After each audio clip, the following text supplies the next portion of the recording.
So what you have to be asking yourself is, why does my partner not want to be intimate with me? Not why are they watching porn instead of being intimate with me? Because they're not. Porn is a physical release, separate, totally separate from you. And so he's like describing this porn thing where, of course, there was, you don't see the lubrication, nothing. And I was like, oh my God, okay. Don't watch the pornography. This is what you need to do. This is what you need to do. And then it'll be okay if your wife will let you come near her again. You have your times where things are going really great and they're easy. You have your times where things are really, really hard, depending on what kind of hard and what you ultimately want. And how good the relationship is and how good your skills are is whether you stay together. And so if you're absolutely wedded to an identity and that's how you define yourself in the world and that's where all your friends come from, that's how you figure out all of who you are, when you start to change, it can be really scary.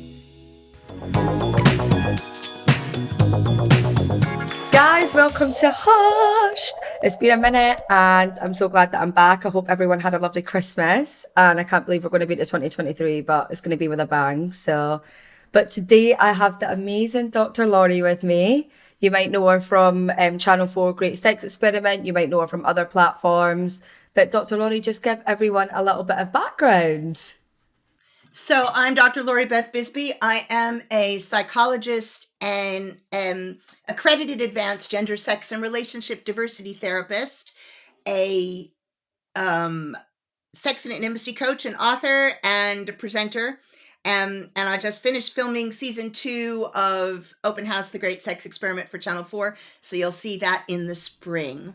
I can't wait to watch it. I love the first episode. Everyone will be familiar with Jess and Mike. So you worked with Jess and Mike, didn't you, on the show? I did. And I've been working with people for the last 35 years. So I've been around for a bit and I specialize in gender and sex issues and relationship diversity. So that includes non-monogamy of all kinds, like polyamory and open relationships and swinging and things like that, and kink and BDSM. And then the other area I specialize in is the treatment of trauma. So I've got a bit of a wide berth. Yeah, you're very, very knowledgeable. We love it. It's one of the reasons why I got you on. But tell me and tell the audience a little bit about, your background and how you got into becoming who you are. So I was I've always been different sexually. I knew that from a very young age. Gender really didn't do anything for me. What I was attracted to in people was power. And I like dominant people. And that was a sexual thing. And I didn't know anybody who was into that. So that was one of the things that I found difficult, was I felt really different when actually there were a lot of people like me. We just didn't talk about stuff like that. I went off to university at 17 to study broadcast journalism. And my second year of university had a massive sexual trauma, which I've talked about in my erotic memoir and I've talked about on a lot of platforms. But I ended up with post-traumatic stress disorder and it was sexual violence. So I ended up changing what I wanted to do and began to study psychology because I wanted to basically resolve my own trauma and work with people around trauma. Yeah, and also work with people around sex and intimacy. So that's how I started getting into what I'm into. Well, one of my big things has always been that we need to be represented, we need to be seen. And particularly if you're going to go get help from somebody, you need good information. And because these subjects are taboo, you know this, because they're taboo, there's a lot of misinformation out there. But you also need to be accepted for who you are. And so my experience as an individual was going for therapy was that the therapist wanted to talk about my sexual interests. And I wanted to talk about what was bothering me, which was not my sexual interests. So that's how I ended up doing what I do. And I figured I'd better say how I identify, because that's so important to people these days. But I identify as a queer polyamorous leather woman. So it's a little bit complex. Basically, I love that. Yeah. That is amazing. And people have to ask me, what does that mean? Which is fine with me. Because my sexuality is really individual and really unique. Like everybody's. So I prefer people ask me what I like. Yeah, and I think the good thing about this day and age, there's a lot of bad things in my opinion. We'll get into that when it comes to dating, but I think in terms of it now, I think it's amazing personally, just because people are so much more open to expressing who they are without judgment. And that's what this podcast is all about. I think before, people were to say, they were too afraid to say if they were bisexual. They were too scared to say if they weren't even attracted to anyone at all, asexual. And I think now it's a lot more comforting knowing that there actually are so many humans in this world, and everyone has their own individuality and their own sexual preference, Absolutely. if they have any. Absolutely. I mean, I think one of the hard things about now is that there actually is quite a lot of judgment, which really bothers me. People get Me wedded to too. their they get wedded to their identities, and what people need to understand is that we change over time, and most of us are We at least evolve. yes, we do. And so if you're absolutely wedded to an identity and that's how you define yourself in the world and that's where all your friends come from, that's how you figure out all of who you are, when you start to change, it can be really scary. So I encourage people not to hold so tight to a particular identity, a particular group, and to just allow themselves that movement and to explore.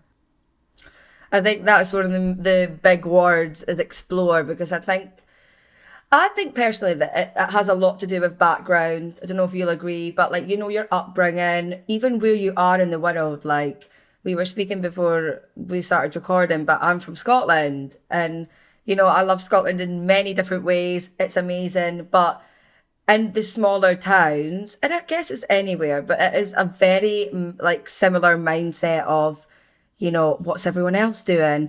Oh, I need to fit in. Oh, and a lot of people try and suppress who they actually are. And I think that's why it's such a hard struggle to actually open up and change or become who you are or accept who you are. Because I think you have to love yourself. If you don't love yourself, then what can you do? Well, people don't realize that they have to start with themselves. And it sounds really trite because people say, "Oh, if you can't love yourself, you can't love anyone else." They parrot the phrase, but they don't understand what it means to love themselves. Loving yourself means accepting yourself completely as you are, warts and all, and being authentic. And that actually takes spending some time looking inward, right? And being willing to, Self-reflection, major self-reflection, which can be so uncomfortable at times. yes, being willing to sit with discomfort, which lots of people are not willing to do. They want a certainty. There are very few certainties in life. So you have to learn to sit with that discomfort. But people don't like to do that. It's also why therapy and coaching and counseling are so important, because it's much easier when you have somebody helping you sit with that than it is you trying to do it on your own. Honestly, Dr. Laurie, this is what shows you about changing though. See, before, like in my teens, I think I used to think, oh, if your relationship needs therapy, or if you need therapy with your parents, anything, I used to think that, well, you shouldn't go to therapy, you should be able to self fix it. Like for me, I would have literally, if you said to me when I was dating, I know 17, 18 is young, but your first relationship, you literally think you're going to marry them, or at least I did. Like Everyone if does. he turned round to me and he said, oh, we need to go to therapy, I would be like, right, bye. I need to move on, because why do we need someone to fix something that we have? But now, as I've gotten older, and I don't mean older, but I mean like now that I'm a bit more mature and a bit wiser, I actually see the benefits of therapy. I've never had it, but I think it could work. The thing is about therapy, what people don't understand is that as a therapist, I don't fix anything, right? I don't have a magic wand. What I do is I help people to fix their stuff. A lot of what I do is teach people skills that I wish they had learned, but they didn't. So a lot of people don't have good emotional skills. They don't know how to soothe themselves, for example, when they're upset. They rely on That everybody is else. me. Yeah, that's the you know what? You're not alone. That's so many people. Oh. And but the problem with that is then you're at the mercy of other people all the time. right? If you Yeah, I can't rely calm on, I down, can happily say, sorry, Dr. Lawrence, it's no, because go it's for it. lagging. I'm like, is she speaking? Is she not? I really struggle when I get angry, and I think I do rely on other people for my own happiness. But I'm self-aware. Hmm. Do you get what I mean? Like it's work in progress. But it's when I'm angry, I'm like, how do I calm down? How do I relax? How do I get myself back to like level mode? Because I just get so angry. It's like a rage that comes over me. I can't describe it. So the thing is that if you want to be able to do that when you're angry, you need to learn the skill when you're not, right? And you need to practice the skill when you're not so that when you're angry, you have the skill. I wrote this book for people who were recovering from gaslighting and trauma about these life skills that many people who have experienced those things are missing.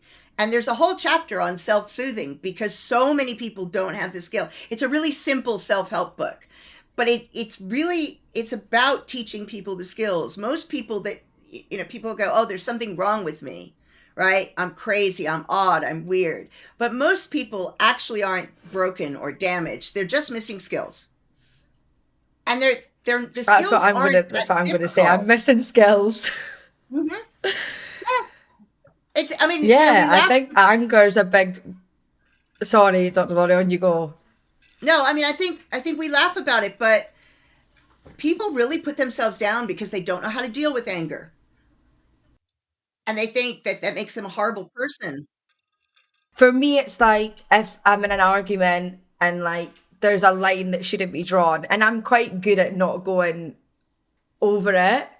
But when I do, because I'm just so in the heat of the moment, and then like an hour later, I'm like, Shannon, why? But honestly, it's like something comes into my body, and I've got this fog of anger over me, and I just don't know how to get rid of it. And it's like, it's always happened. I think now I'm a lot better because I know when I'm getting at that point now. So like, I'll literally just turn my phone off, or I'll just not look at my phone, or I'll keep myself busy. But I think anger's one of the really big issues. And I'm not going to say a lot of relationships deal with, but me personally, I'm a hothead. Definitely a hothead. But see, you've already learned a skill because you said to me, now you learned when this is coming on. So one of the things you learned to calm yourself down is to put the phone down. So you've now got one Oh, I have skill on to. that list. But that's great because before you didn't have that. But yeah, I'm learning. But I wish, do you know, sometimes I think that's what humans make as a mistake, is that like you just wish there was just a switch that fixed it all. Yeah, it's not. And it's like, Sorry. there's not at all. There's really not. I wish there was a switch to fix it all. It would make life so much easier, but there isn't. But it isn't, it also isn't all or nothing. We're all works in progress and we're all works in progress all the time. And that doesn't mean that everything is serious. We have a good time. We should be living life to the fullest. And this just helps you live a fuller life. So see when you have, I don't know if you have a lot of couples coming to you for whatever reasons. I I do. mean in more actual relationships, not intimacy. I mean we'll get to intimacy later, but I mean proper relationship struggles. Like see as a therapist, do you I know you can't fix it. So if you actually have two individuals in front of you and you know in your heart and you know from your experience, like, look, no matter what you guys do, this really isn't going to work, would you give that advice? I don't tell people what to do. First of all, people don't listen to you anyway. So there it is, right? Um, you know, But what I help people do is to figure it out for themselves. So, yes, I will ask questions in a leading way. I will ask people to do certain exercises that will show up the thing, and I will hope that they come to the conclusion themselves. If they don't, they don't, right? But I'm not going to say to somebody, really, you know what? You two are completely incompatible. What I'll do is point out what the problems are when people are incompatible. So, for example, let's say a couple comes in and sex is a big problem area, right? And they're really just not compatible sexually at all, and it's clear. They're I'll in lay out denial, as we'd love to call it. Yeah, but I will lay out, I'll help them figure that out, and then I'll lay out for them their options, and really what the consequences are of pursuing a relationship with somebody, particularly a monogamous one, where you are completely sexually incompatible. And then you leave people to take the information, but you give them all the options and all the information, and then they have to make the decision. What do you think makes a healthy relationship nowadays with all Um, this busyness going on? so a healthy relationship where you've got two individuals. So that's two people who are reasonably happy with themselves, who have a life separate from the relationship. So they have goals. They might have friends separate from the relationships, pursuits separate from the relationship. Individuality. Yeah, you have to have your own stuff. Who enjoy being together, who prioritize time together, and particularly good quality time. So it doesn't have to be a lot of time, but it's time where you're not, and this is one thing I say, people get really mad at me, but I say it anyway, time where you're not sitting on your phones, and time where you're actually present with each other, and it's about being present with each other and enjoying something together. If that's a walk, if that's cooking, if it's a meal, if it's watching a movie, whatever it is, that you're actually right there in the moment with the other person, and who set good boundaries and respect each other's boundaries, and superb communication. The biggest thing is that you are able to communicate your needs, wants, and desires to your partner, and you are able to hear theirs. Yeah, communication. I think it's do you know what's so funny? And Ben's gonna kill me, but it's like our relationship's great in so many different ways, but he is so bad at communicating. But then I'm also learning because it's like I know I'm self-aware that I'm quite a demanding Annie. Like if I'm vocal, if I've got something to say, like I have to say it. Like I have to get my emotions out. But then I know that that can also be very intimidating. So like we're constantly trying to like evolve, work out, am I being too like do like too attack, like a little Jack Russell I'd call it. Am I being too much like a little Jack Russell? No, my terminologies are hilarious, but I do No, call I myself love a it. little Jack Russell. I'm self-aware. But then those at the same time, it's like, well, I don't like text, and I'm like, well, you have to meet me in the middle, babe. Like, I know you're not a big texter. I'm not really huge on texting either, but you have to communicate with me. Because But otherwise, then so what's the so what point? well, yeah, so what I would say about texting, there are some good things about texting and bad things about texting, and good things about email and bad things about email. So one of the nice things about writing something down is that you can review it before you send it. And if you're not writing, it's just coming right out of your mouth, right? So you can't pull it back. WhatsApp voice notes. I need to stop doing them. Because Right? then I send it But and I'm like, fuck.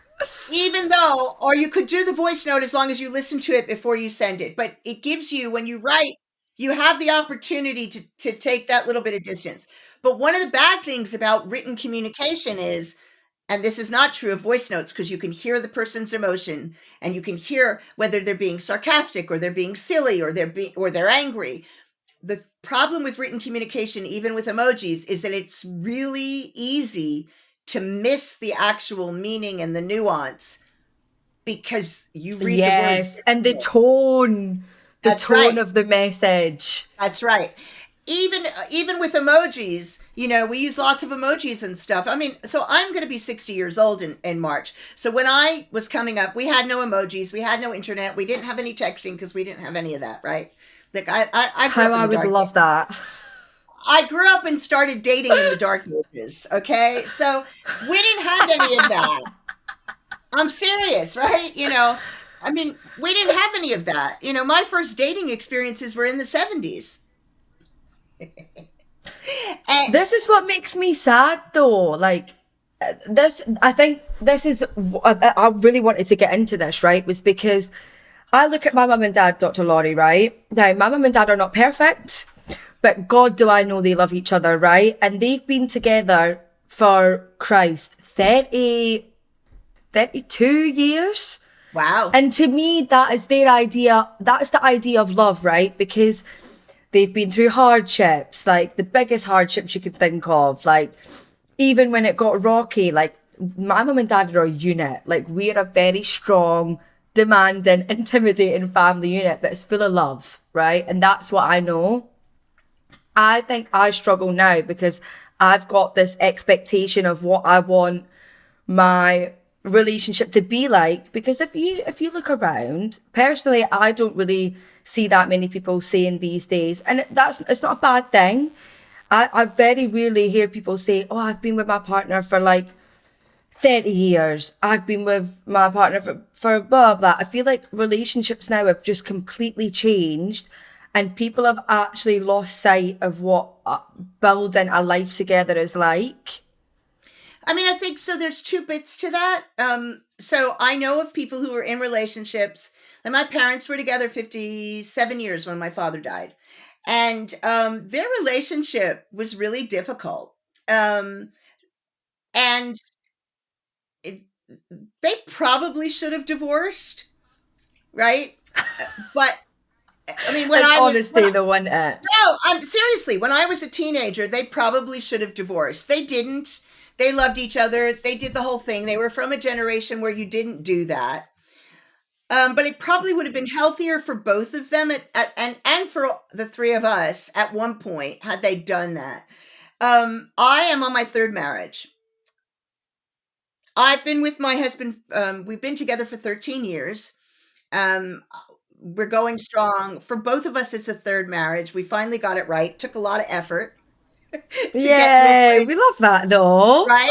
You know, learned a lot along the way. And my first marriage, one of the problems for me was that I had in my head that if you marry, you stay together no matter what. Well, I married a man who was alcoholic, and staying in that relationship was damaging. Yeah, it would have So been the I worst left. thing that you ever done for yourself. Yeah, so I left. But even though with everything I knew, with all the therapy, with being a therapist, when I left, I still felt guilty because what I learned growing up was you don't leave, right? You work on it. You work on it, Yeah.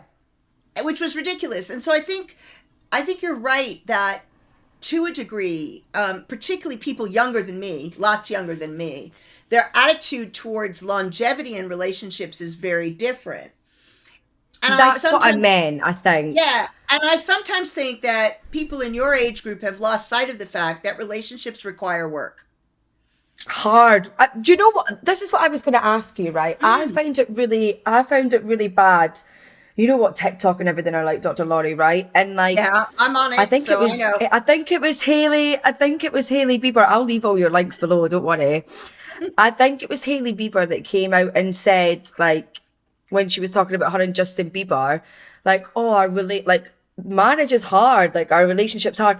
And then everyone just blew it up, like, into this big, massive thing. And it's like, I think relationships are hard work. Like, and I don't mean it in terms of that I'm not enjoying it, but you have someone else's needs and wants and things like that that you always have to consider. Like, it's not just a case of doing something and then dealing with it later. Like, you have a whole other part of you that you have to consider. And I think that's, in my opinion, what a lot of people have lost sight on. Like, for me, if I know I'm going to do something and I know that Ben's not going to like it, I'm not going to do it. But I'll say to him, like, I'll run it past him. I'll speak to him about it. Because what's the point in me being with him if I'm not going to do that? Exactly. So I agree with you. I think what people don't understand is relationships take work. The work can be fun, but it's still work. And people do not, there's this adage that people use a lot, which is it's better to ask for forgiveness than it is to ask for permission. And that's bullshit. I disagree. 100% disagree. It's complete bullshit, because if you're asking for forgiveness, you've already broken the trust. And so people have forgotten that part of being in a relationship means you don't get everything you want, right? If you want to get give and everything, take, isn't it? That's what I call it. Absolutely. If you want everything you want all of the time, then you better stay single. Just be on your own. It's going to be so much easier for you. Yeah. Yeah. I mean, have you struggled because you're a therapist? Have you struggled? I mean, you said you're happily married, and I love that for you. Has that made it so much harder for you finding the right person? Because, Well, you know, I don't your think that brain's was, so full. yeah, no, I don't think that was the biggest thing that made it hard. I mean, I'm polyamorous, and so that's a thing, that makes getting the right relationships harder. And I'm into leather and BDSM, and that also makes it harder. So I don't think it's the therapist part. I think it's I'm complicated. Um, It's your lifestyle. It's your yeah, kinks and what you want, your It's desires, what's basically. it's what's important to me. I think I found it easier once I got to the place where I completely accepted myself and I was able to Yeah. communicate You and weren't I in was denial on anything. no, and I wasn't embarrassed anymore because that's a big thing. People have lots of shame. So when you have shame, you don't tell people what you're into. You don't want to, you're afraid. So once I got comfortable where I could say, this is who I am, this is me, then it became easier to do partner choosing. But it's a constant work in progress. Like I work on myself. Sometimes I'm in therapy. Sometimes I'm having coaching. Sometimes I'm doing stuff on my own, spiritual stuff, whatever. But it's a constant work in progress on yourself. And we work on the relationship. It's not perfect. No, it's not. It's fabulous. It's wonderful. And it's the best. This is what I mean. I'm like, I have a great time, but it's also a pain in the ass sometimes. I'm like, oh. Absolutely, absolutely. So I have this podcast called The A to Z of Sex, and a couple of weeks ago, we did I is for Ick. These two women came on who wrote the Little Book of Ick. Now, the Little Book of Ick is basically they were sitting around thinking about all the things that somebody could do where you liked them, and then they did this thing, and you're like, oh, ick, no, right? And you get the ick. Yeah, and then you don't want it anymore. And we were in stitches talking about the things that come up in a relationship where you're just like, oh, for fuck's sake, get me out of here, right? You know, Yeah, why the fuck did I have to see that? exactly. But we all have stuff like that.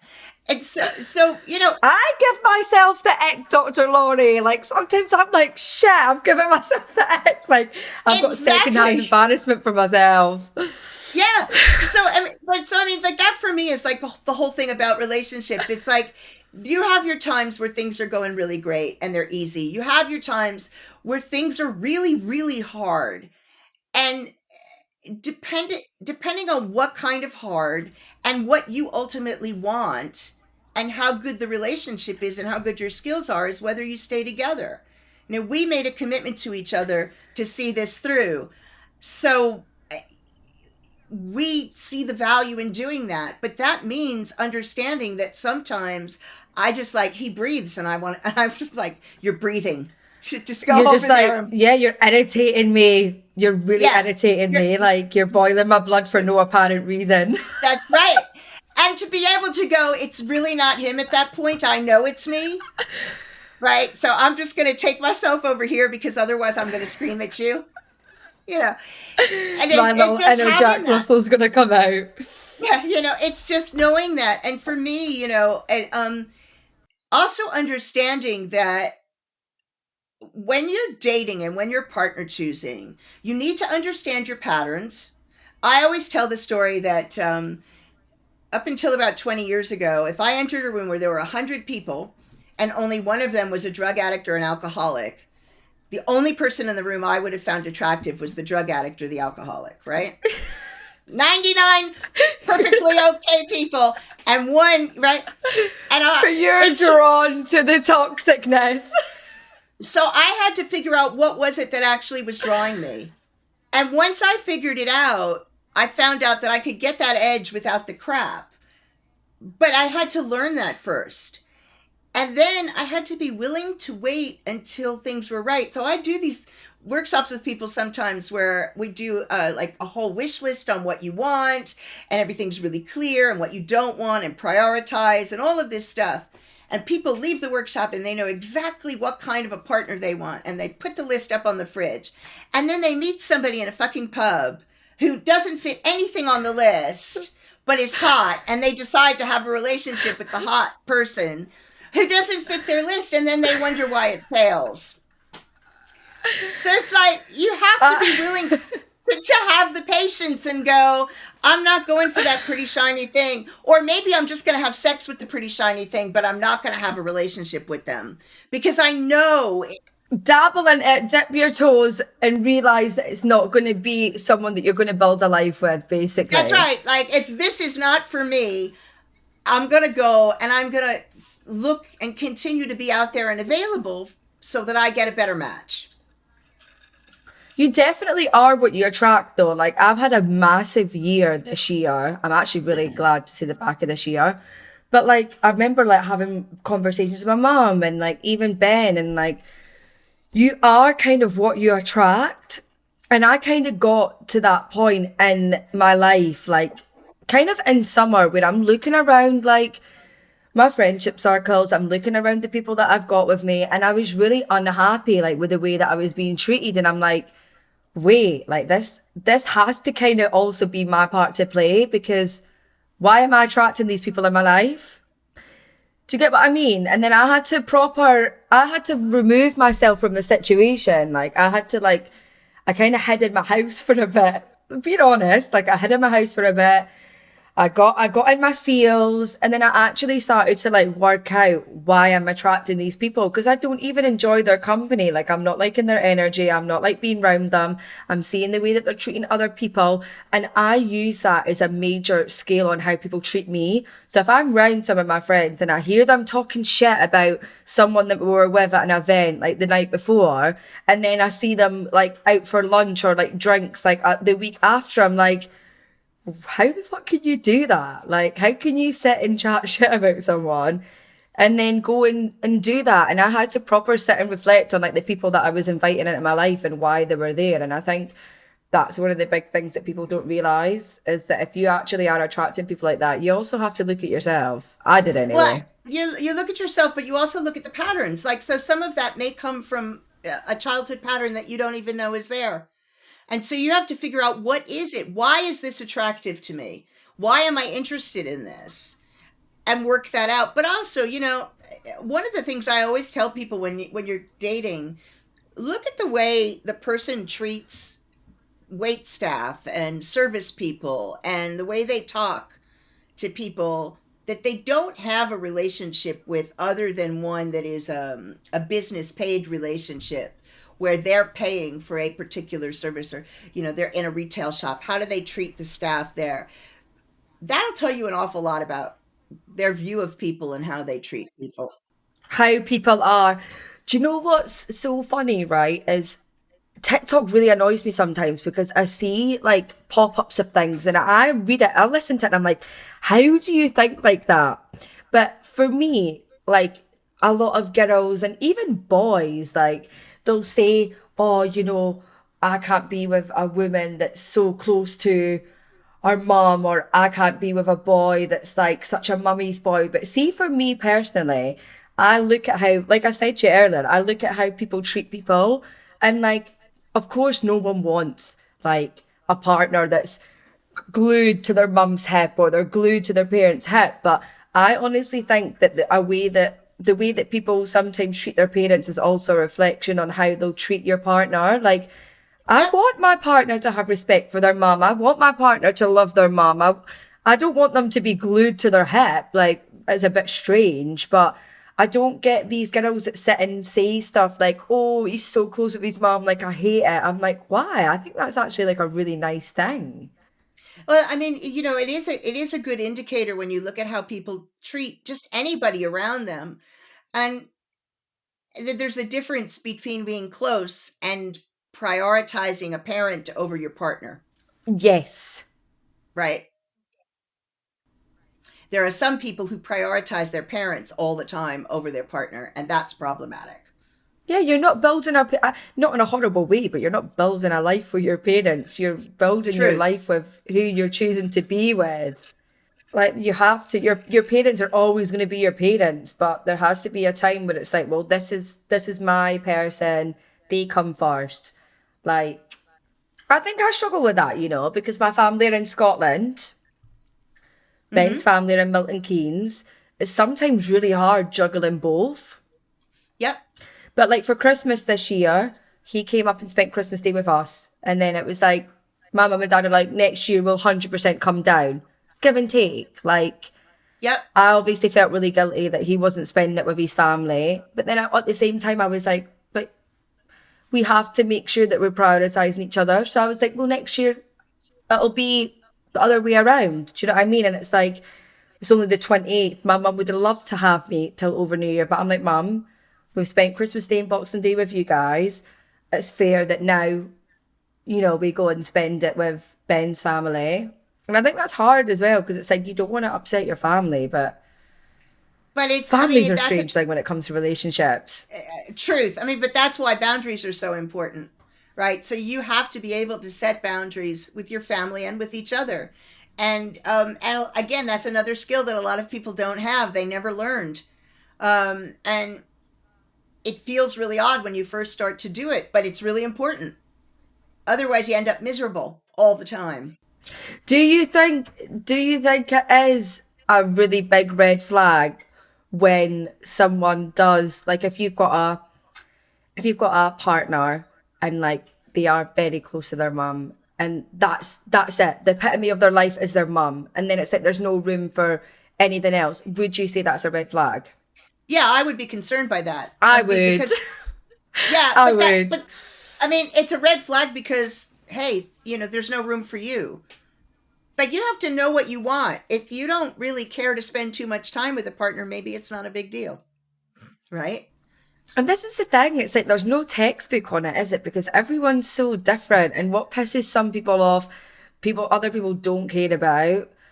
Absolutely. And then it's vice versa. It's like, but I just think nowadays dating is a lot harder. But Well, I think it's harder I for a don't know couple of reasons. why. Well, no, I mean, okay, so I do think it's harder than it was. When I look at what was in my day, you met everybody in person or through the personal ads, which was a whole thing in and of itself. When you used to have a PO box at a newspaper, but you met people in person or you were introduced by friends or family or workmates and things like that, and that has its own issues.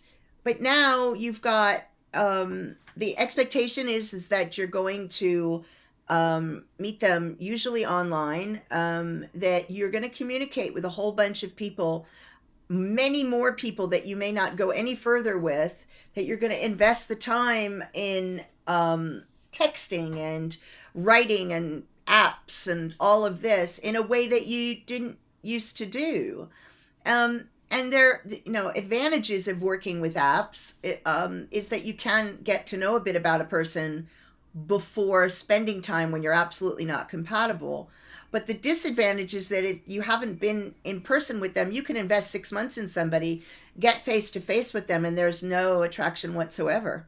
And you've just spent 6 months and you've feels and Yeah, I don't know. Honestly, see when I hear someone be like, "Oh, I'm speaking to such and such. It's been like 4 months," and I'm like, "Have you met them?" And they're like, "No," and I'm like, why have you not met them? And they're like, it's not been the right time. It's not been this. And I'm like, you can only get at a surface level with someone over the phone.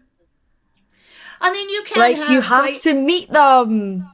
you can have quite intimate relationships with people online and over the phone and over video, but it's not just a surface level. It can go deeper than surface, but you're not getting the whole person, and you have no sense of what their life is like. So none of the things See, you were I talking about couldn't. earlier. But what none of the things that you were talking about earlier, like you want to see how somebody treats their parents or how they treat the people around them, you don't get a real sense of that unless you are actually spending time with them amongst other people. So Until you you get their could, vibe. yeah, so you could actually spend a lot of time and then find out that the person isn't who you thought they were, or that there are loads of reasons why you're not compatible. Now you've wasted all that time. Yeah, I think Plus, I mean, photographs are not live. for me, I think it's like you speak to a guy. I'm really grateful because I actually met Ben face to face. So we followed each other on Instagram. I really realised that his chat wasn't that great. Love it my best, but his chat wasn't that great. So I'm really glad that we didn't go through that talking stage. And then the next day, my best friend Zan, who knew him, said, "Oh, he's coming to the party." And then we met, and it was so great because we met, and then he came back to my flat, spent 10 days in the same clothes. Like, we just got to know each other that way. And we honestly didn't have any texting that way. And I'm really grateful for that because I feel like a lot of people now do meet their partners, and there's nothing wrong with it at all. But a lot of people meet their partners over Instagram or like Tinder, or I mean, I met my ex on Tinder. Awful. Do you know what I mean? I was like, no.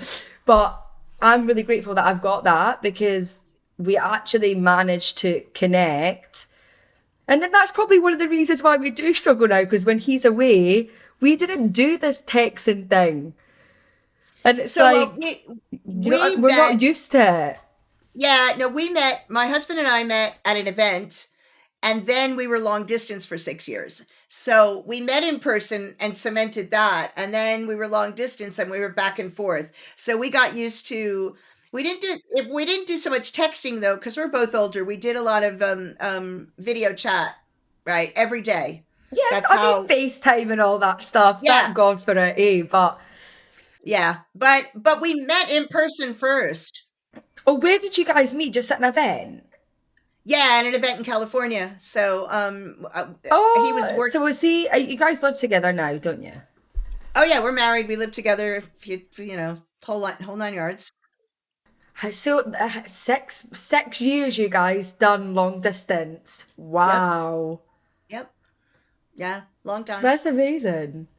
Yeah, and it makes it easier that you guys obviously had met. Do you know what I mean? It wasn't all just through Oh no, a no. I mean, phone. I saw a lot of him while we were long distance. You know, I mean, there was a bad year where we only saw each other twice, but otherwise we saw each other every couple of months. You know, and then we'd spend a couple of weeks together. So we were long distance, but we were still spending time together. I don't think I could have done it if I wasn't actually seeing the person. Yeah, I was gonna say that's a long time, isn't it? Yeah. But I think one of the things that I wanted to get onto, and we actually did speak about it, you touched on it, is sexual attraction in a relationship. Because I've got a really funny, not a funny story looking back, because at the time I was heartbroken. So I was with my ex, and do you know what's so funny? You actually do really need to listen to your gut. And I think that's what a lot of people don't also do. They're in denial, they try and make it work. For me, it was like we were still really both young, but like that sex element was never there. Mm-hmm. And I used to put myself down because I was a glamour model and I'd done page 3, Dr. Lori. So I thought, oh, that's maybe one of the reasons why. Like, do you know when you just start getting in your own head? And then I was just like, it's just not there at all. And I remember I went on the iPad, and I don't mean secretly went on the iPad. I just mean like I went on the iPad and all these porn pop-ups had come up. And I just remember being so heartbroken. Like it literally shattered my world because I'm thinking we're arguing about not having sex. I'm feeling shit enough as it is. Like, why am I having to ask about stuff like that? And then I see that. And that honestly just broke my heart. But now I know, like, for me, if you don't have any sexual attraction, for me, I couldn't be with someone that I wasn't sexually attracted to. But it just made me really sad. Like, looking back, Yeah, I'm like, oh, I actually did put my little self through that.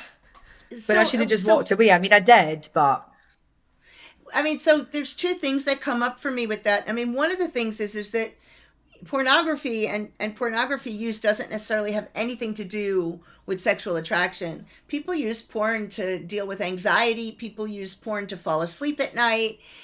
Your own masturbation stuff is really separate from who you're attracted to for real contact, right? And so people get really hurt because they completely misunderstand. They think, oh, well, this is what they're really into, when actually that's usually not the case. But if you're not attracted to someone and sex is important to you, so I'm setting aside asexual, That's a different thing. If you are not asexual, sex is important to you, and you're not attracted to someone, or they're not attracted to you, you shouldn't be in this type of relationship. It's not going to work. Like, you can't force yourself Yeah, to for be me it was like, attracted. what? For me it was like, we're moaning about it. Like, I'm moaning about it, and then finding out that you're watching that, like, it just shattered my soul.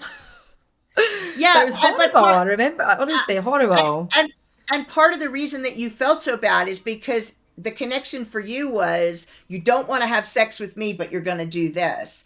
And what I'm saying is that it Yeah, would help that was people. it. It would really help people to know that the two aren't related. Like, that's not having sex. Pornography is not So having then, sex. do you know, like, so again, TikTok, you see all these things come up, and it's like these girls sitting down, and it's like, oh, I'm finding out that my boyfriend's watching porn. Did I break up with him? For me, it's not a big issue. Like, if I don't find it a massive. If I'm not getting intimacy, and then I'm finding out, that's what would hurt me. The thing is that porn isn't intimacy. That's the point I'm making, right? That's a change you need to make in your head. So what you have to be asking yourself is, why does my partner not want to be intimate with me? Not why are they watching porn instead of being intimate with me? Because they're not. Porn is a physical release, separate, totally separate from you. The question is, why are we not being intimate? Sometimes, and so if you bring porn into it, it's like a red herring, and people focus on the porn, and they say people are addicted and all sorts of bullshit. It's not worth that conversation, right? The conversation is, why are we not being intimate? Yeah. So would you say then that watching porn in a relationship's not a big thing? It's not a big thing. It becomes a big thing if somebody compulsively uses pornography and doesn't communicate, because they're using it to avoid communicating, not to avoid having sex, to avoid communicating. That's the issue in my book. I'm just thinking about how many relationships have probably been ended because they've caught one or the other watching porn. Which is stupid, because porn is entertainment. Like, would you end a relationship because you caught your partner watching a horror movie without you? No. Porn is But you put it entertainment. like that. It's got nothing to do with you. And the mistake people make is they say, oh, well, you're looking at those women or those men that look different from me, so that must be what you want. You're not taking the time to have sex with me, so you must be fantasizing about all these things and not want me, and I'm breaking up with you because you don't want me. That's But, a separate issue. excuse me. Yeah, but sometimes you not think that that actually is the case. Sometimes, sometimes, yes, but that's usually not the big thing. The big thing is there's something gone wrong in the relationship, or the person can't be, when it is the thing, it's not the partner, it's the person can't be intimate. Period. They're watching porn because that doesn't require intimacy. So do you think that a lot of women struggle with it because of their own insecurity, or Yeah. why do you think that so many women struggle with it? I think because of their own insecurity, because the story they tell themselves is, if he is doing something that I see as sexual with anyone else but me, and that means like in his head with a movie star, right? Or watching porn, that means that I am less than. And it's the wrong comparison to make. Yeah, I seen a comment. The question is, why are we not being intimate? Yeah, rather than why is he watching porn? Rather than why is he watching porn and what's better about that girl than me? Like, that's a completely false comparison. That isn't sex, that isn't intimacy. Intimacy requires the two of us. Pornography and him, he's not being intimate with that girl on the screen. But then I think a lot of women would say, I think a lot of women would then say, well, he wished he was, and then that's what upsets them. But we don't know that, right? Because most of the time they're not sitting there wishing they were, they're wanking. I ask women, True. right? So when a woman masturbates, sometimes they watch porn and sometimes they don't. They're not spending hours wishing they were with the person they're masturbating about. Half the time when a woman masturbates, they do it just before they go to bed to go to sleep. They're not wishing their partner wasn't there. They just want to get off. It's totally different, right? Yeah, I seen a comment, Dr. Lori, on TikTok again, which was like, TikTok comments make me die sometimes because I'm like, wow, as if people really think like this, but each to their own. And it was a clip about girls talking about their boyfriends watching porn, and like I get this woman wrote this big massive spiel like I broke up with my long-term partner of like 6 years because I caught him watching it because he is coming to another woman. That is infidelity. Well, it's not infidelity. Infidelity, well, you define infidelity based on your contract, and I'm damn sure they didn't have a contract that says that he can only come when he thinks of her, because if that's what it said, then well, if that's what it said, then she's just, she's never going to have a partner. Because let's be honest, people True. think of other people sometimes. That's part of life. And if you're that insecure, you need to go get some help.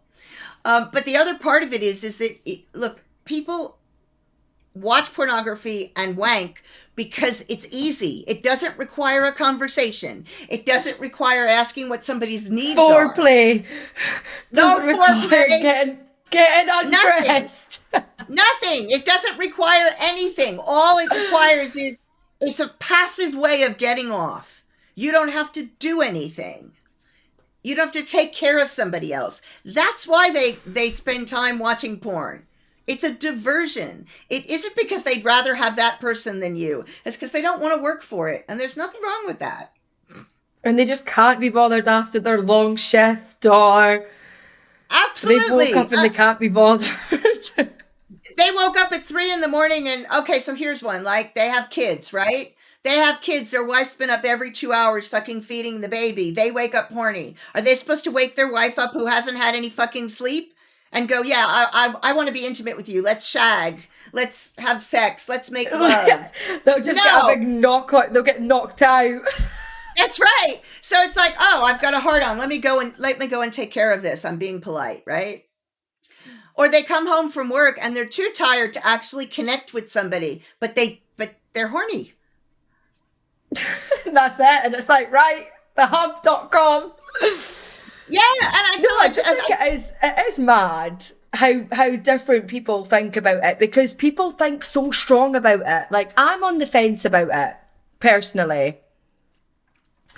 For me, I don't think it's a relationship breaker, but I know my ego would be a little bit shattered if I found it on his phone, and that's me being honest. And then that's something you should be working on, because it's got nothing to do with you. There's also the idea that variety is the spice of life. I mean, do you only ever think of him? Yes, I actually do. I feel like I'm very... Do you know one of the things that I struggle with, Dr. Lori, right, is I get really miffed when people don't treat me the way that I treat them. And it's stupid, because life isn't like that. Mm-mm. Like, I know that. Do you know what I mean? I'm like, you're such a little idiot. Like, what are you doing? But I think I love really hard, maybe a bit too hard. And then it's like expectations, and it's like, well, I would do that for you, so why are you not doing that for me? And then I'm literally burning myself out. It's like self-sabotage. It is self-sabotage. You want to talk about expectations, you sit down and you discuss them and you negotiate them. I'm self-sabotaging myself. You are absolutely. And you've got to be realistic. I mean, look, I can understand why somebody feels hurt if their partner's showing no sexual interest in them, but they are actually wanking, right? So they have arousal, but they're not taking the arousal and bringing it to the person who wants it. I totally get why you would feel miffed. Been in that situation myself, where I wasn't having sex with my partner. Every woman has. Right. So, I mean, but I think I've also done that to a partner. So, I can totally understand why feel miffed, right? I get it. But then you have to say to yourself, is this my shit? Yes, it is. Because that wasn't about intimacy. That wasn't about sex even. That was about, I just want to go to sleep and I can't sleep. And I know if I bust a nut, I'm going to go to sleep. Like, see, this might spark some controversy, and I don't mean it to, Oh, but don't worry for about it. me, I think the only massive relationship breaker for me is infidelity and cheating. It boils my blood. It makes me angry. Like, even if and I think people class different stuff as cheating, Yep. but for me, obviously, simple. Kiss a girl, anything. Even for me, it's like, I find sneaky stuff the most hurtful because I would rather you told me, like, oh, well, I didn't tell you because I didn't want to upset you. And it's like, you've fucked me off even more. Like, why have you not told me? Like, you've made a situation that wasn't going to be that big. Yes, I would have been pissed off for like 5 minutes, 5 hours, a day, whatever, but now you've actually booted the arse out of it and you've took it to a completely different level because you didn't tell me. So And I'm that's the like, thing. why do people do this?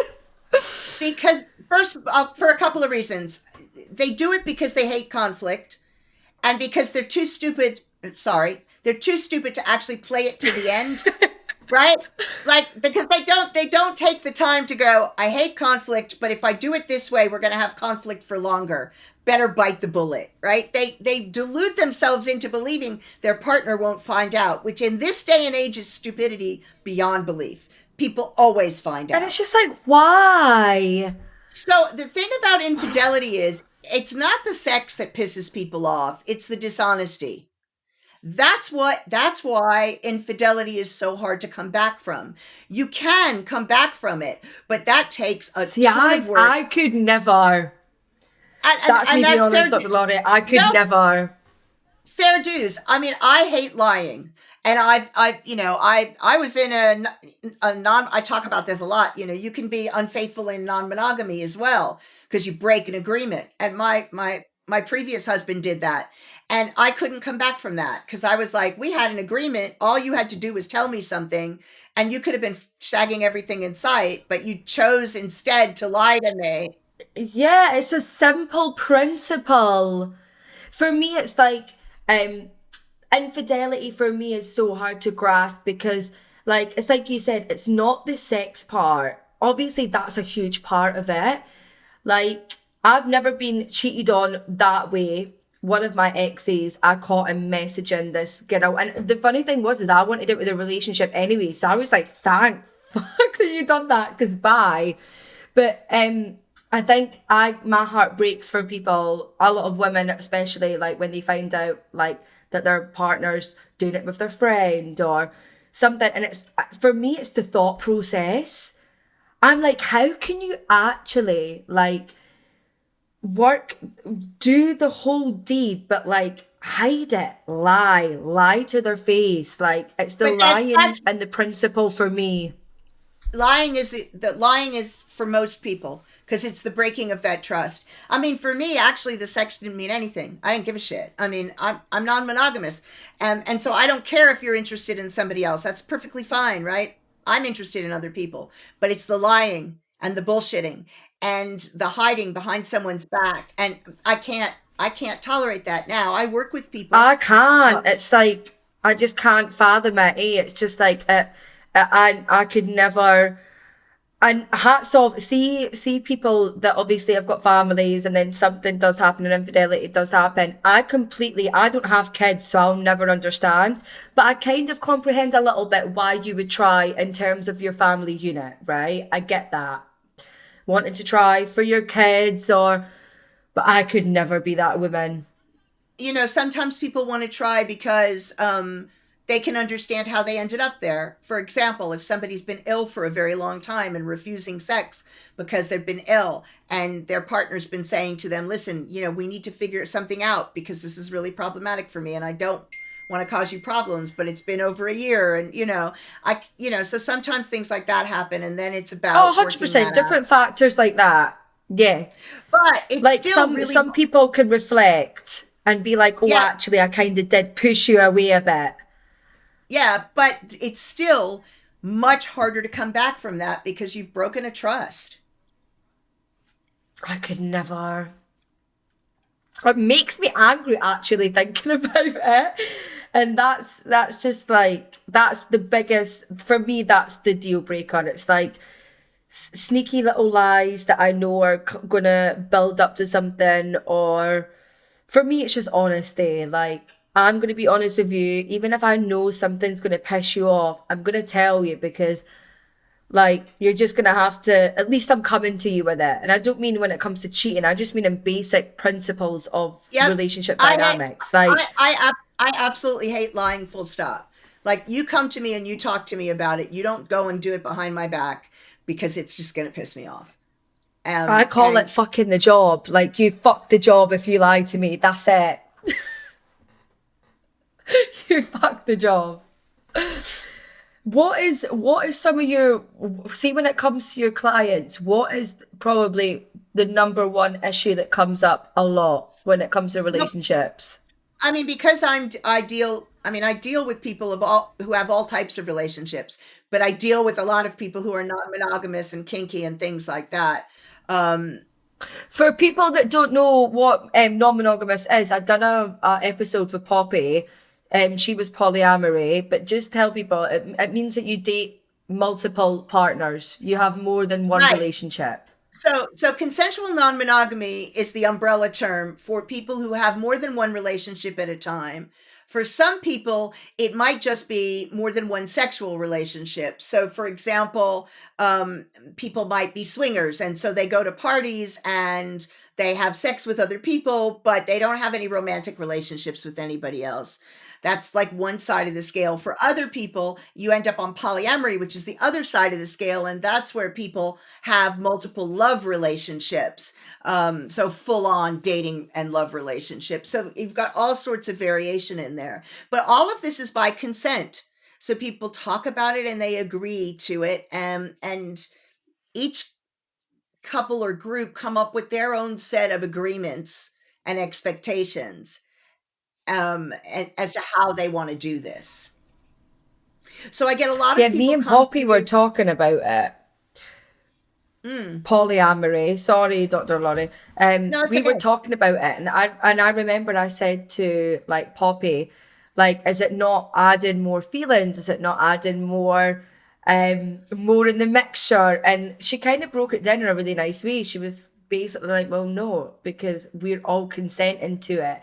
And then I kind of said to her, I said, look, for me, when I was doing research on polyamory for the episode with Poppy, I said to her, I said, I watched some really uncomfortable videos. I said, and I think maybe this is why a lot of people who are monogamous kind of struggle to understand the concept of polyamory, is because maybe it's not actually been shone in the best light. Because I watched some really uncomfortable videos on YouTube, and I could honestly tell, Dr. Laurie, that you had a guy with a couple of women partners, and I honestly could sense through the video that, like, it was almost like it was what he wanted, and because she loved him so much, she just agreed to it. But, I mean, the thing is that what people, what reporters and journalists and often television program makers, except in the case of the one that I'm on, I mean, what people want is controversy, right? So the reason that you're not seeing how it can be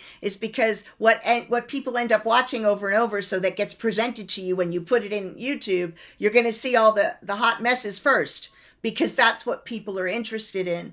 I'm polyamorous and have been So polyamorous for 20. toxic in a way, isn't it? It's It like is, people but strive on, like, it's so on the toxic. on the negative stuff. But I mean, I've been polyamorous for 25 years, and steadily, and in my How did you relationship. know that you were polyamory? Did you just know, like, Well, or I've kind was it a I've journey? Were you monogamous at the start? No, I mean, at the start I was polyamorous, and then I made myself be monogamous in my first marriage, because I thought, I didn't know, because they didn't, right? And then I realized that didn't work for me. I mean, I kept my vows, but it didn't work for me. And so I just kept going. I've always, felt different things for different people, and didn't want to confine physical expression of how I feel. If I love somebody, I want to have sex with them. I don't necessarily, like, I can love a person and for a variety of reasons choose not to ever have a sexual relationship with them. but when I love somebody, I want to express it physically. So, you know, it polyamory was definitely the right choice for me. So at the moment I've got two other relationships besides my marriage, and they're both long term. You know, I mean, my relationships at this point are not short term; like they're 10 years or more. So, you know, this See, for can me, work. I find it so fascinating because I just like my little brain can't fathom it, to be honest. I'm like, wow, because I know from my relationships how intense they are, and I'm like, I could never. But it's each to their own, isn't it? And it's what works for Well, you. and for some people, they don't have intense relationships. I do have intense relationships, but it's about um, it is what works for you. It's also you have to really be comfortable with you, and you have to be comfortable where you are in each of your relationships, like what your position is. Like I don't, you know, my marriage is rock solid. I don't worry about him meeting somebody to replace me or because he's not looking to do that. Right? Yeah. So I don't worry about shit like that. I don't get jealous. I tend to get envious. So, like if he gets to go and have fun and I'm working, yeah, then I could be envious, right? It's like you've got to go So it's out not and you got jealousy, it's two different things. it's two different things. I remember we were at an event and we were supposed to be able to go and have a lot of fun together, and because there were some really interesting people that I was going to have the opportunity to interview that I otherwise probably wouldn't. I ended up working the whole weekend, and he was out, you know, And he gets to partying go and off and having have his fun. fun. I was furious, but you know, that was because I was like, so I'm working the whole fucking time, and you're, you know, you're out, you know. But that's envy, right? I Yeah, that's wasn't not worried. jealousy, it's envy. No, I wasn't worried about like he was going to choose somebody other than me or somebody was better than me or anything like that. I was thoroughly pissed off that I wasn't getting to have any fun. Are your clients, and a lot of your clients polyamory, or is it a good mixture of the both? Because I feel like I cut I you have off when you were talking about. I'm terrible for that. Sorry. Don't worry about it. I have a mixture. I have a big mixture. But obviously I have a lot more probably a lot more non-monogamous couples than another therapist might because of the show and also because of, you know, my specialty. But I see monogamous people and monogamous couples all the time. Some of them want to open up, others of them just come because they have, you know, your garden variety issues.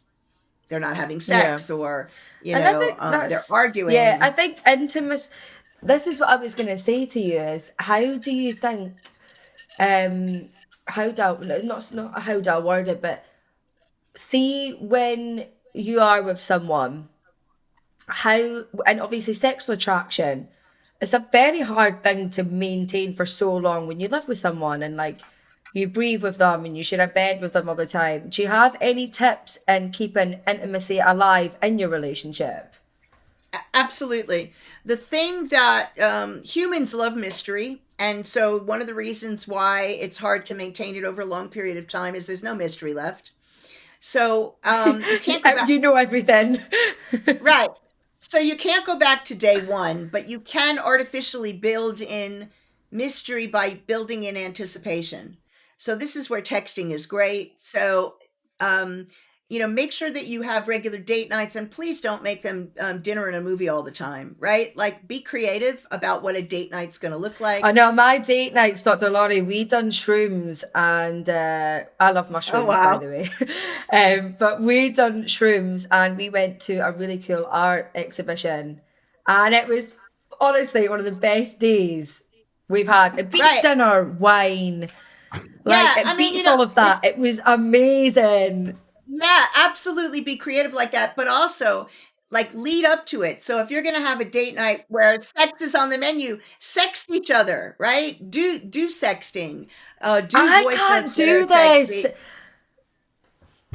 I can't do sexting. Like, I'm going to be really quite frank, right? I'm very sexual. Like, the papers have wrote about me having sex 8 times a day. I've done plenty of podcasts. I've done the podcast How Brown Girls Do It with Rabina and Poppy, which was us as Asian women talking about sex. I was very vulgar. Like, I'm not shy when it comes to my sex life because I require a lot of it. And that's just who I am.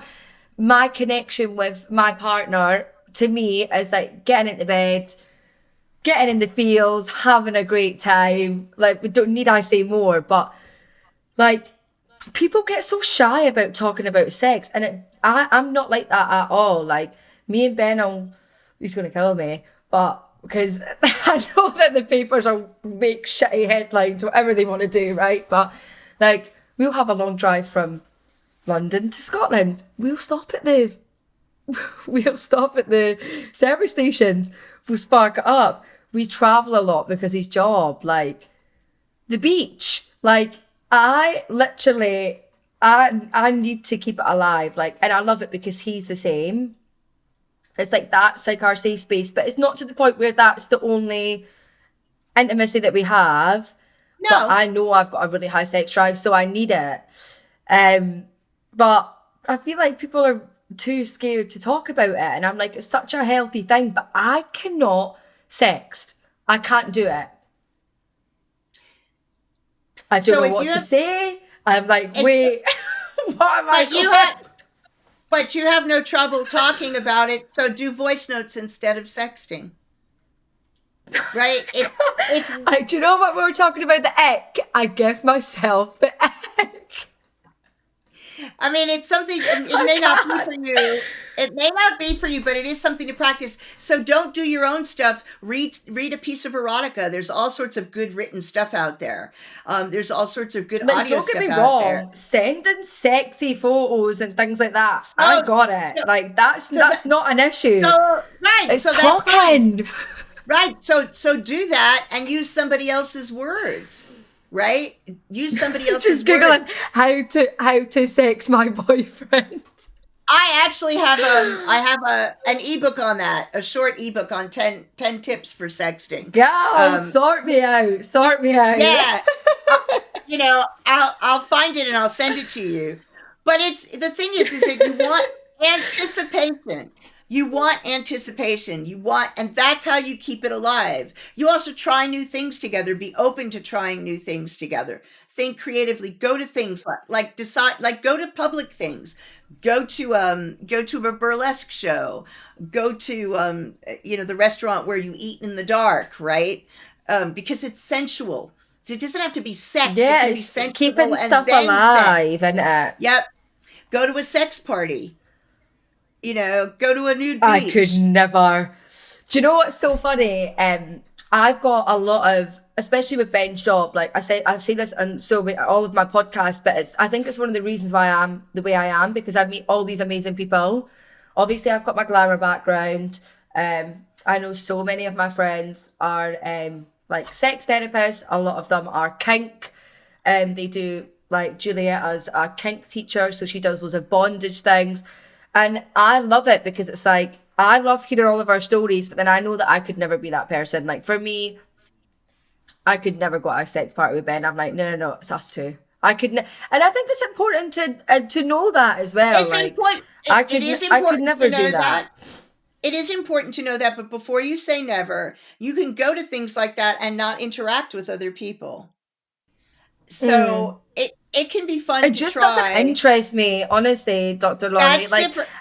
That's different. I was speaking to Jess and Mike, and I love Jess and Mike so much. They were my first guests on the podcast. And we were even speaking, and I was just like, I'm very happy. Like, I love speaking to you, meeting all new people and hearing about all of these amazing things. But I'm quite honest in the fact that I'm pretty vanilla. But that's fine. I like that. That's absolutely fine, as long as you're switching it up within the things that you like and pushing the boundary a little bit. Don't get me wrong, I love a butt plug. I love putting on some suspenders and stuff. Like, do you know what I mean? Like, I love certain aspects of it, but like, that just doesn't interest me. And I've spoke to Ben about it too, but it's like, doesn't interest me. Like, I was speaking to Poppy, and like, she loves latex and bondage and all of the things.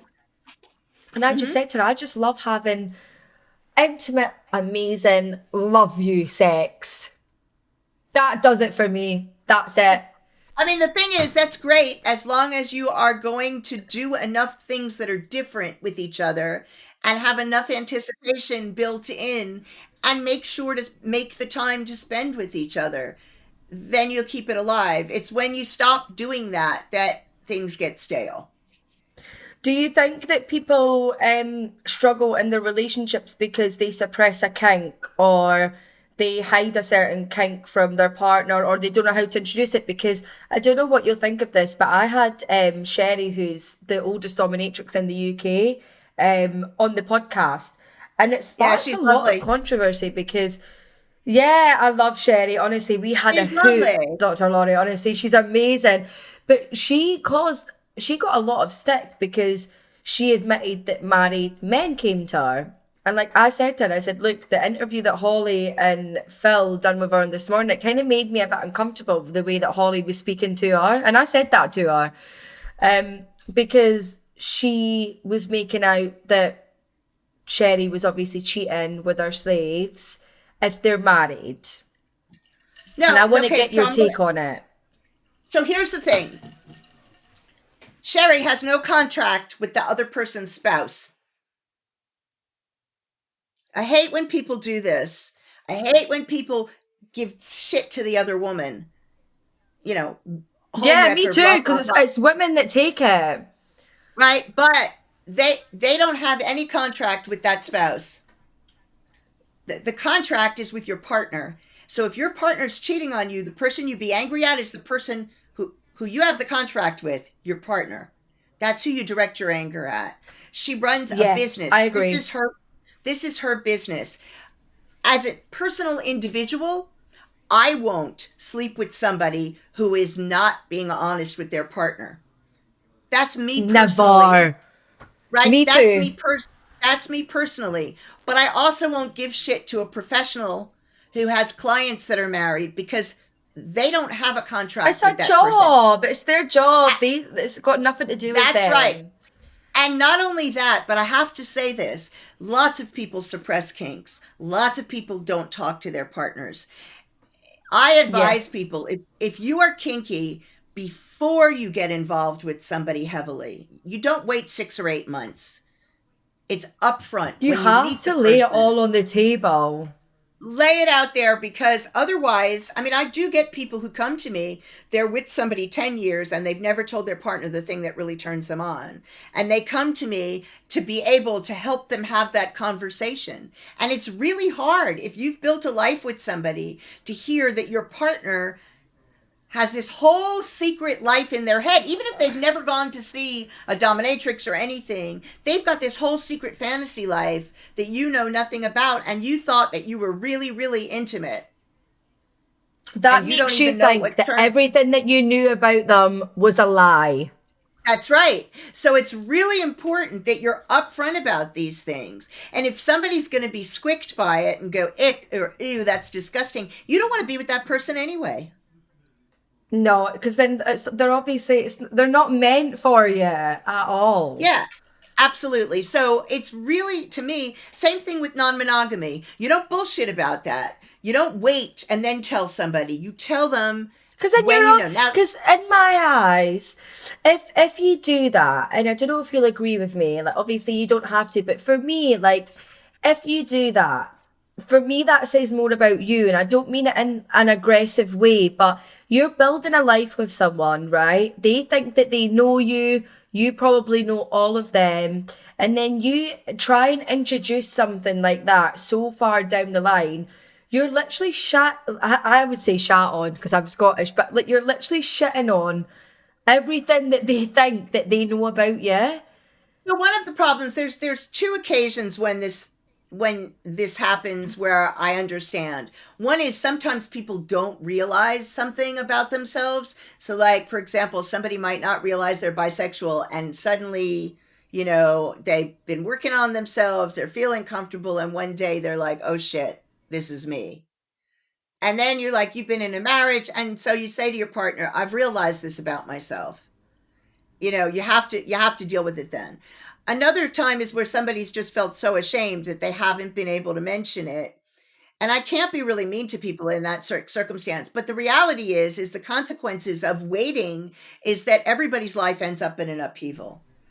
And it's just more honest. Yeah, I find it pretty, and I don't want to say selfish, but for me, it's kind of like, well, you know that your partner like loves you and loves everything about you, and for me, it's just kind of like, I just find it so horrible because I'm like, a Well, lot of people. you don't know they love everything about you. That's why people don't say anything, because they're afraid, because it's taboo. True, but do you not almost think like a lot of people will stay because they do love them? It's like, well, do you know what? It's been 10 years.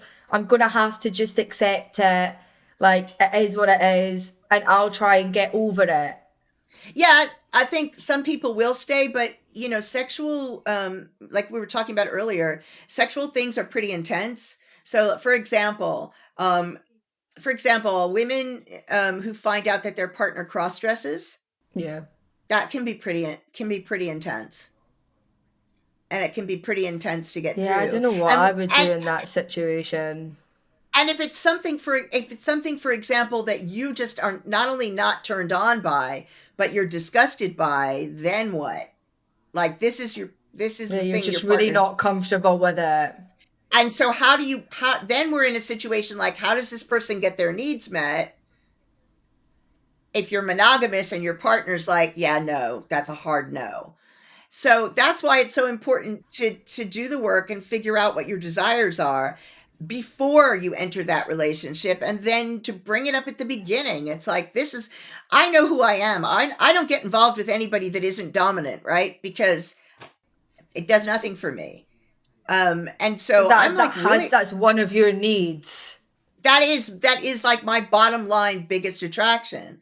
So, because gender doesn't matter. If they're not dominant, I'm not into it. I don't want an equal sexual relationship. It does nothing for me, and Yeah. I'm certainly not going to be the one on top, right? That's just not me.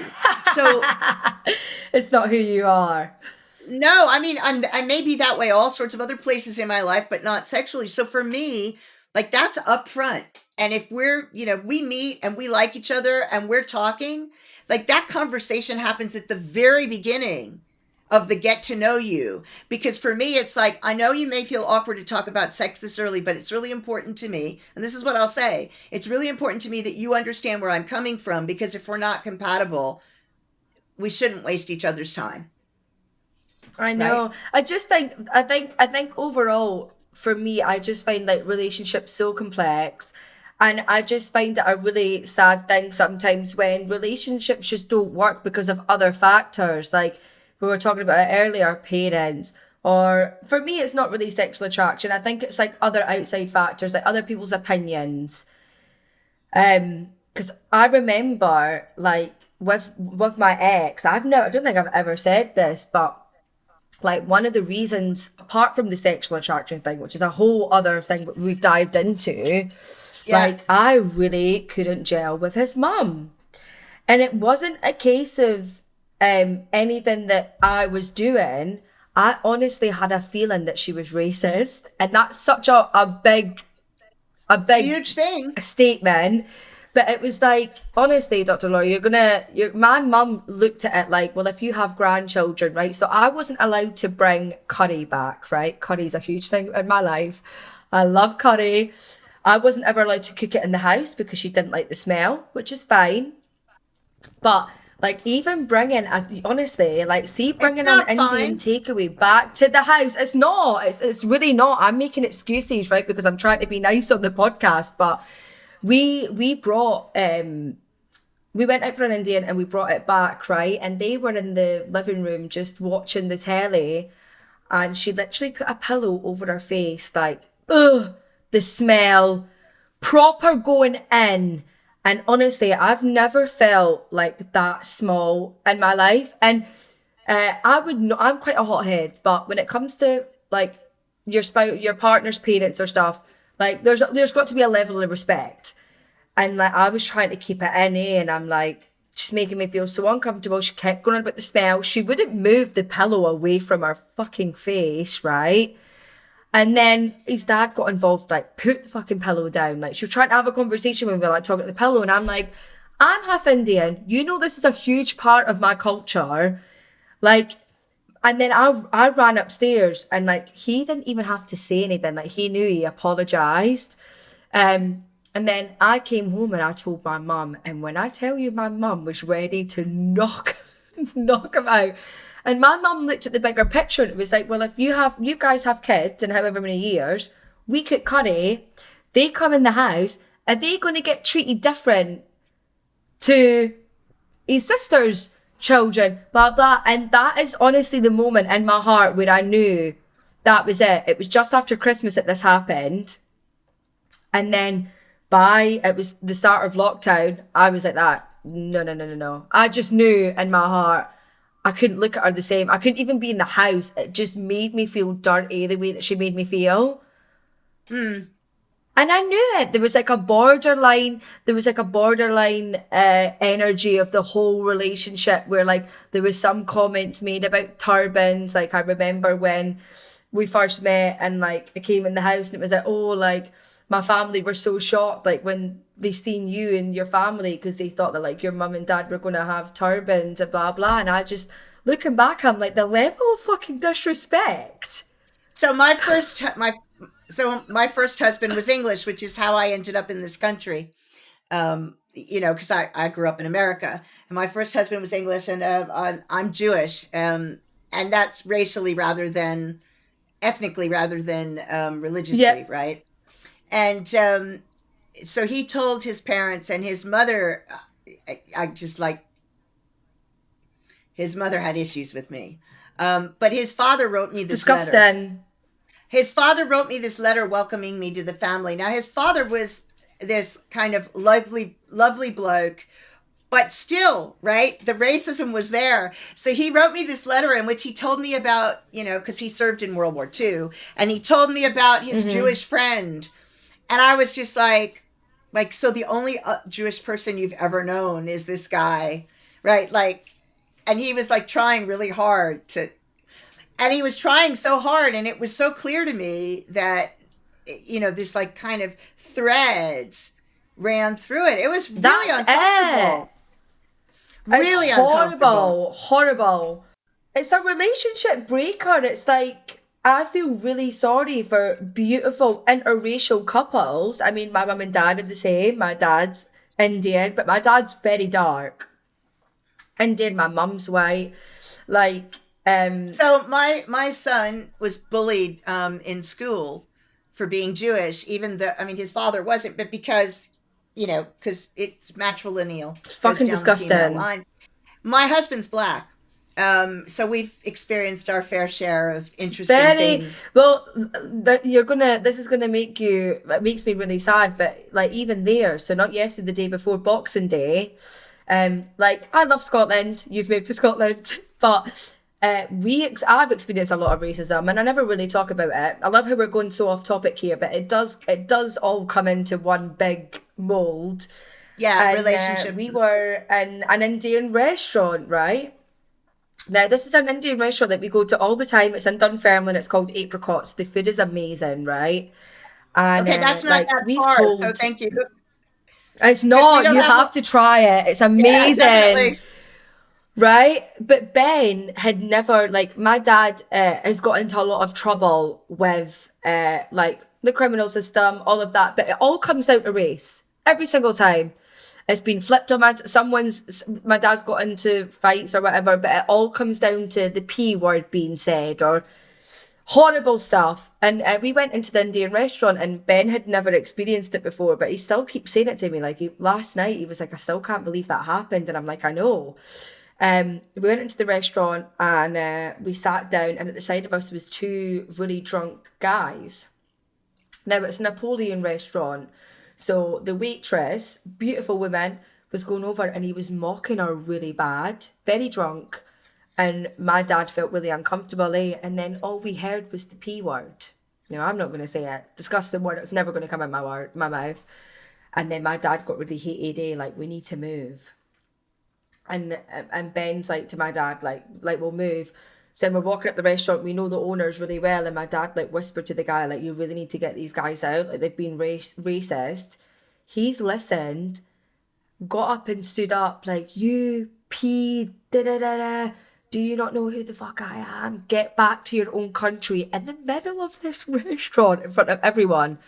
That's how I broke my nail, because I had to run and save my dad from bloody getting involved in my nails thingies.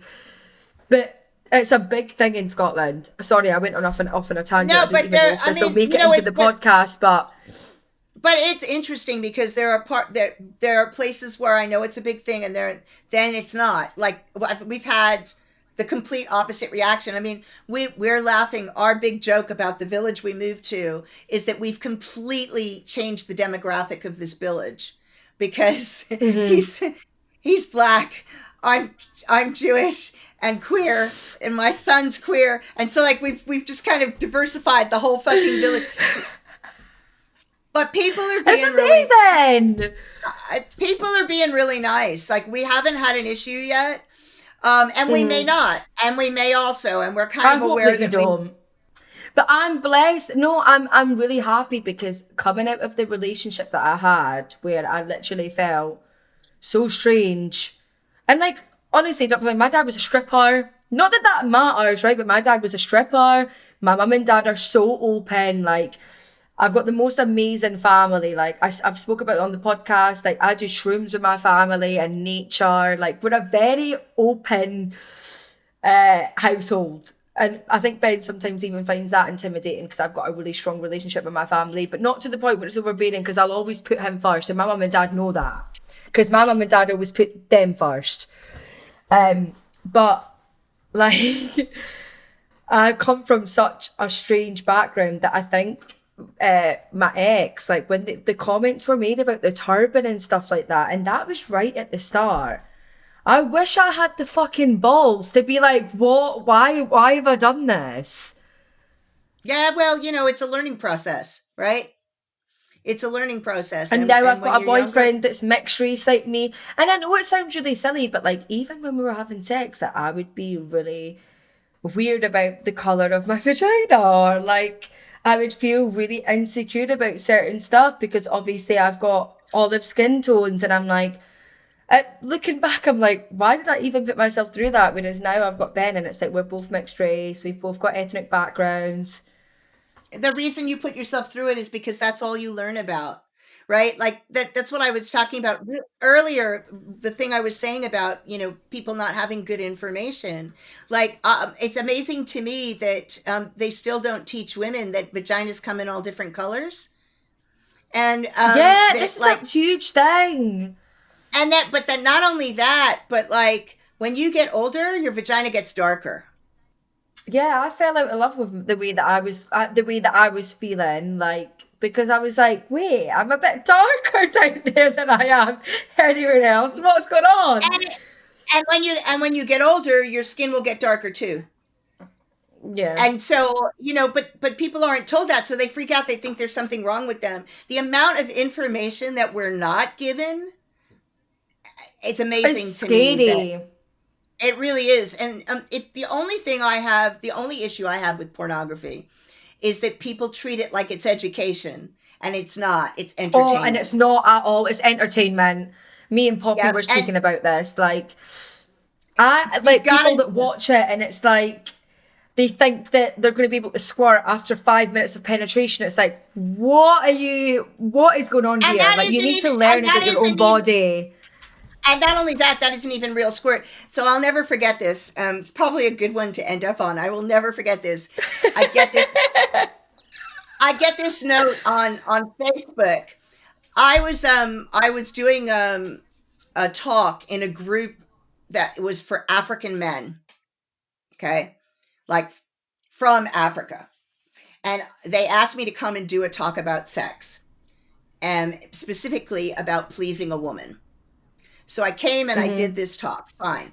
And I gave them a code so that they could get 20 minutes of free time with me after the talk if they had a personal question they didn't want to ask in the talk. So this guy books the time and shows up on the video. So he comes on the video, and like, he's got this hat, and I can only see from here up and the hat, right? Can't see the rest of your face. Because he was embarrassed, right? Oh. he was embarrassed. He said, "I have to. I'm having a problem with anal sex." And I said, "Okay, what happened? Hmm. It just isn't working like it's supposed to." Well, what's happening? He said, "Well, on the movie, he just put it in, and she had a good time." And it's like, okay, wait a minute, what movie? I literally just screamed at the thought of just putting it in. I'm like, ah! Right? What movie? And so he's like describing this porn thing where, of course, there was, you don't see the lubrication, nothing. And I was like, oh my God, okay, listen, don't watch the pornography. This is what you need to do, right? This is what you need to do, and then it'll be okay if your wife will let you come near her again after I mean, and it really highlighted for me that people were watching this thinking that that was a how-to. I'm Oh, like, and that's it's not a absolutely how-to. not. No, I'm like, that's a guaranteed way to put somebody in pain. It's not a how-to. Yeah. You're Here are literally the going to tips. injure her. Yeah, and I was like, here are the tips. Blah blah blah blah blah. But I mean, But you he know wasn't what? the At only least he took the one. time to actually like ask you rather than going back to a bloody porn movie and, Yeah, and trying to no, it was figure out what went brilliant. wrong. It was absolutely brilliant. But part of that was because I said it in the group. I said, please, please, please, please, pornography is not education. It's entertainment. And there's lots of education out there. You just need to know where to get it. Yeah, and I think you also have to be open as well to actually be wanting to be educated. Truth. I think the last pair of tips that I want to ask you before we end this amazing episode, I've had a great time with this, Dr. Lori, thank you, My is pleasure. what would your tips be on trying to get out of a toxic relationship? Okay, so depends on how toxic, right? The first thing you have to see to is your safe. First thing you have to see to is your safety. If you are in physical danger, you need to leave. I will say that um, the highest level of physical danger is often when you end the relationship. And that's part of the reason why people find it difficult to leave. The They're injury actually too rate, scared to leave. the murder rate when people have left a relationship, the injury rate when people have left a relationship, that period just after you leave is actually higher than within the relationship. So please do it safely. There's lots of help out there. Reach out and get the help. Speak to the domestic violence teams at your local police, and ask. Speak to your GP and ask and get the help you need to leave, and leave as soon as you can. These things do not get better when there's physical violence. It does not get better. No matter what they say, no matter how many times they apologize and bring flowers and what, it doesn't get better. There is treatment available, but that is a long process and you need to be out of there and safe. So that's that for toxic relationship. If there's physical violence, if there isn't physical violence, you've got to look at what is the toxicity. So usually the reason people don't leave toxic relationships is one, they don't leave because they're being gaslit, so they don't realize how toxic it is. They believe it's them. And Mm-hmm. once they realize it isn't them, then they'll start to leave. But the other reason is that people don't have a good self image. They don't feel good about themselves. They're afraid that they'll never find anybody for them, that this was the person for them. And so, what I say is, there is not one person for everyone, there are multiple people for everyone. And anybody who treats you in a toxic manner over time is not a person to be in a relationship with. That will just do Well, more and yeah. more damage to you. So it's about biting the bullet. If you find it difficult to leave, get some help, get some professional help, go see a therapist and explore why you're finding it difficult to leave the relationship. You know, talk to a friend who's willing to support you in leaving the relationship. Yeah, because some friends can also add fuel to the fire. Well, But a lot I, of people believe that there's a scarce number of people out there So they come with a scarcity mindset. They're afraid, if I leave this relationship, I'll never be in love again. I'll never find anyone again, or I'll have to support myself. I'll have to do this. Nothing is worth the long-term damage that a toxic relationship does. And there are plenty there are plenty of people out there. There really are. You just have to be The world is a huge place, everyone. Absolutely. Absolutely.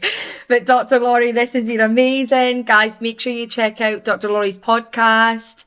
She's got so much information out there, and this has been a blast. And I hope that you enjoy Scotland. I'm sure I will. And thank you so much. This has been a lot of fun. It's been amazing, Dr. Lori. Thank you so much. My pleasure. Bye.